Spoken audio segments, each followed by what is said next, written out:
In this video, I'm going to show you on how you can make a client list in ClickUp. So without further ado, let's begin.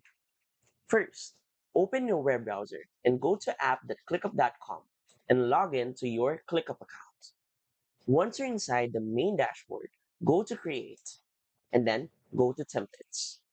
From here, by typing in client on the search node, you should see all the templates with regards to your client management, like your hub for client reviews, client success collaborations, even legal client management and client services. So simply choose one that you wish and you think would fit your needs precisely. Let's use this for example. Now, use template. Of course, make a space name. Then choose whether to import everything or customize the import items.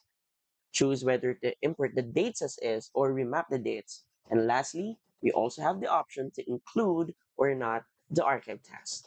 Once done, use template. Now, ClickUp would set this up automatically. And once it finishes, it should show on the left panel. And then it would open automatically. And since it is free, as long as you have plan on ClickUp, you have the option and you have the full authority to change all the notes, change all the categories, change all the tasks so it would fit all your needs and liking. And that's it. So, if you find this video helpful and want to support our channel, feel free to use the affiliate link given on the video description. Thanks for watching, and I will see you on my next video.